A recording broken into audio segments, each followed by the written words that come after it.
सत्संग जी, प्यार से कहना जी, धन निरंकार जी। सत्संग जी माता सविंदर जी का विचार है। भक्त हमेशा इस निराकार प्रभु को एक कुम्हार और खुद को कच्ची मिट्टी समझता है और हमेशा यही अरदास करता है कि कुम्हार जो आकार देना चाहे उसमें हम किसी प्रकार से किंतु परंतु किए बिना उस आकार में ढल पाएं। भक्त जानता है कि पूर्णतः समर्पित होने पर परमात्मा रूपी कुम्हार हमारे जीवन को एक सुंदर आकार दे पाएगा। भक्त परिवर्तन से कभी नहीं घबराता क्योंकि वो जानता है कि परमात्मा कुम्हार की तरह ऊपर से चोट तो कर रहा है पर दूसरे हाथ से अंदर से संभाल भी रहा है और हमें टूटने से बचा रहा है। सत्संग जी माता जी का ये विचार हमेशा यही दर्शाता है कि हम सद्गुरु के वचनों का पालन करके, सद्गुरु पे भरोसा करके और जिस तरह इशारा होता है हम उसे पालन करें, अपने जीवन में उतारे भरोसा करके। हर माँ बाप जैसे अपने बच्चे का ख्याल रखते हैं कि जैसे छोटा सा बालक होता है और माँ बच्चे को नहलाती है तो बच्चा रोता है, पर माँ का मकसद ये थोड़ी है कि हम अपने बच्चे को कष्ट पहुँचाएं और उसे रगड़ रगड़ कर उसके शरीर के सारी गंदगी को छुड़ाकर नहलाकर उसे स्वच्छ बनाना चाहती है।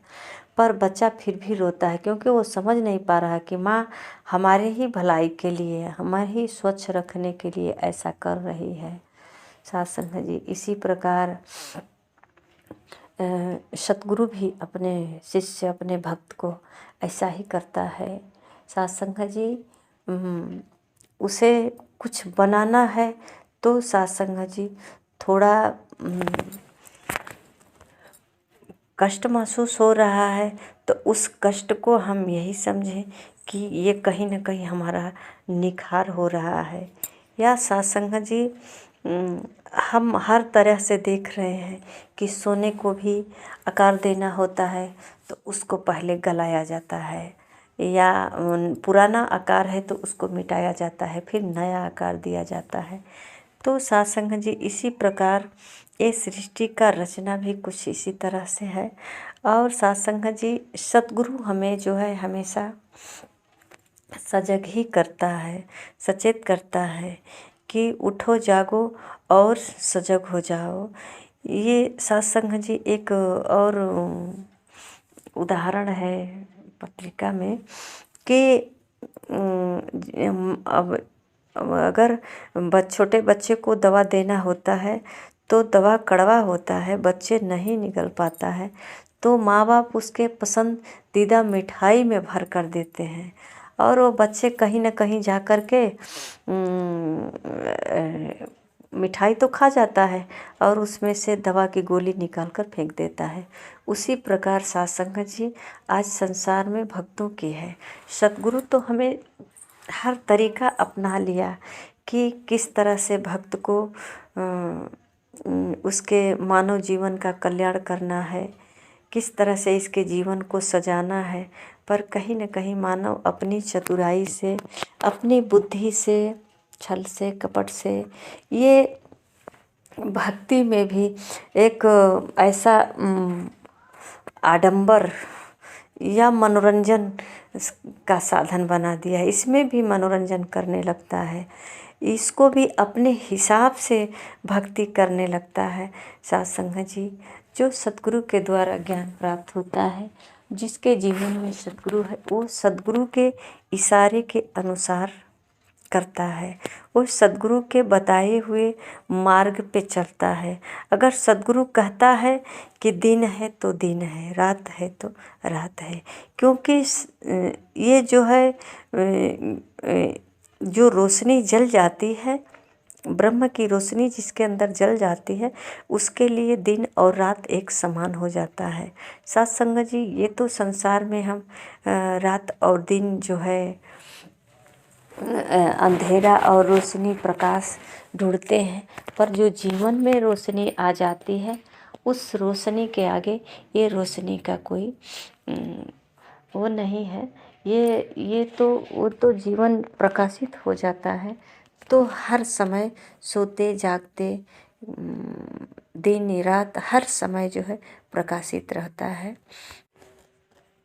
हमारा ध्यान पूरा पूरा सद्गुरु के वचनों पर हो कि सद्गुरु हमें क्या सुनाना चाहता है, हमें क्या बनाना चाहता है, कौन सा आकार देना चाहता है। माता जी भी यही विचार में फरमा रही हैं। और सासंगत जी,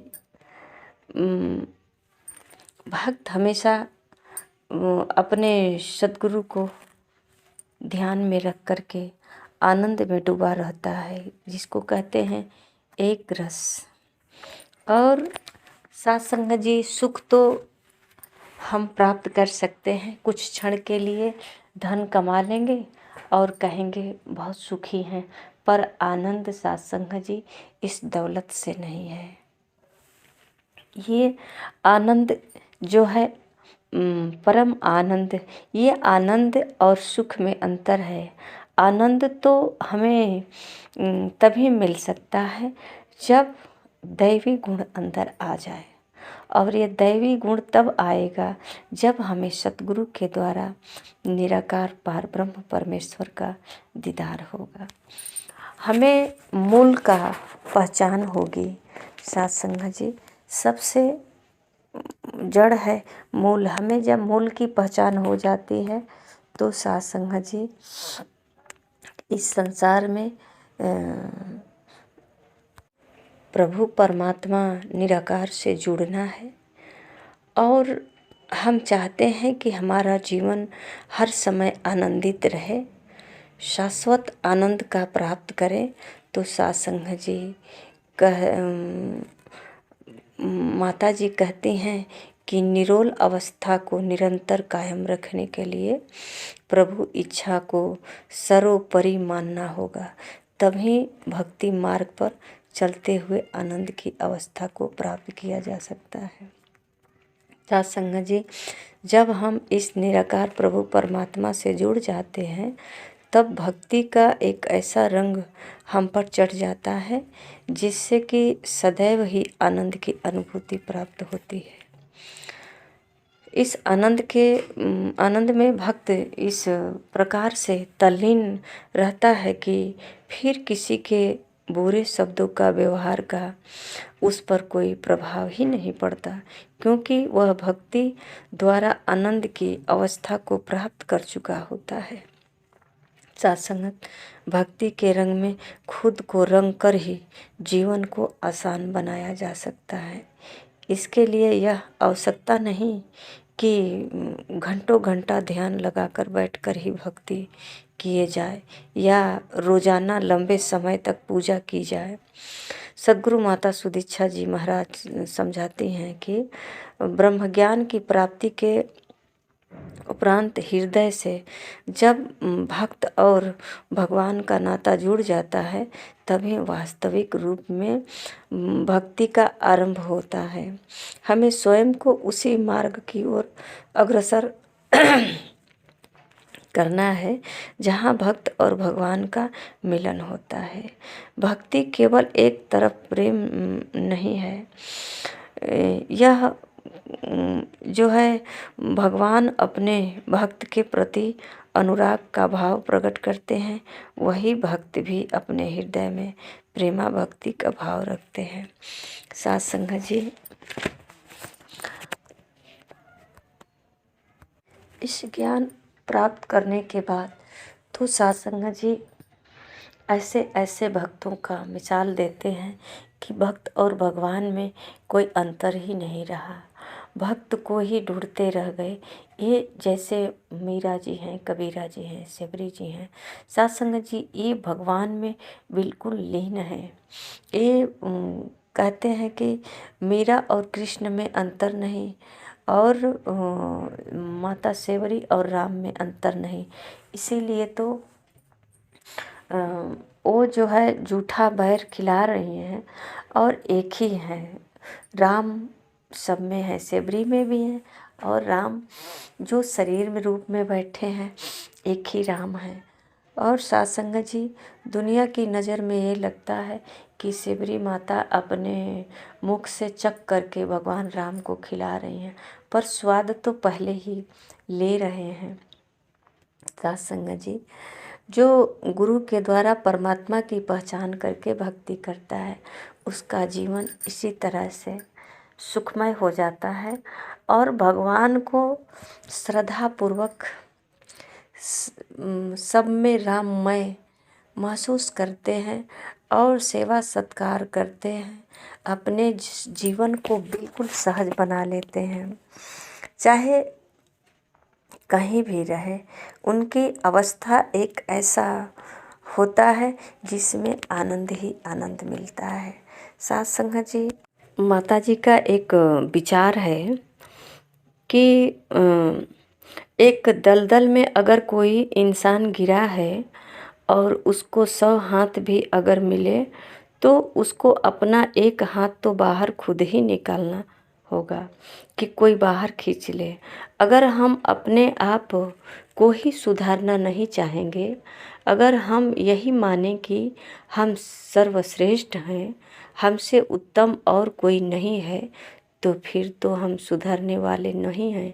अगर यही मन में बात आती रही कि कोई मुझसे क्या सिखाएगा, हम लाखों को सिखाते हैं, तो वही बात कि फिर खुद ही अपने जीवन में हम ये सीखने के अनुभव खोते जाएंगे। साथ संगत जी, ये गुरु का जो है जो शिक्षा होता है, एक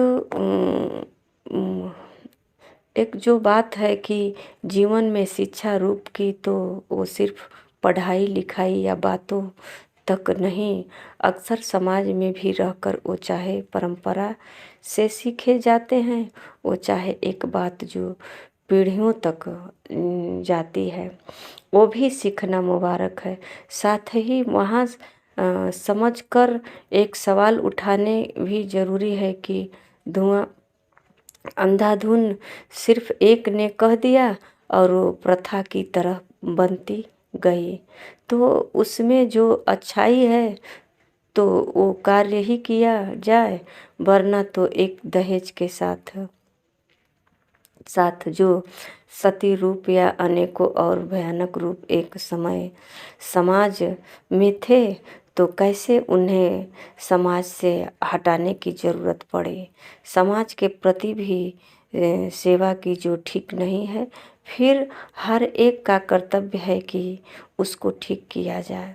साथ संगत जी, सतगुरु माता का ये कहना है, सतगुरु माता का विचार है कि जिसे सतगुरु के द्वारा ज्ञान प्राप्त हो जाता है, तो साथ संगत जी, ये कर्तव्य सबका बनता है कि जो अंधकार में फंसा हुआ है, और साथ संगत जी उसे हम अपने जो सतगुरु का सिखलाई है उसका हम प्रचार प्रसार करेंगे, उसको हम जो है प्रयास करेंगे कि सतगुरु के चरणों तक आए, उसका भी जीवन संवर जाए। उसके जीवन में जो अज्ञानता का अंधकार छाया हुआ है, तो यही प्रयास करें कि उसे भी संगतों से जोड़े, सतगुरु माता के चरणों में ला करके उसका भी जीवन संवर जाए और उसके जीवन में भी कल्याण हो।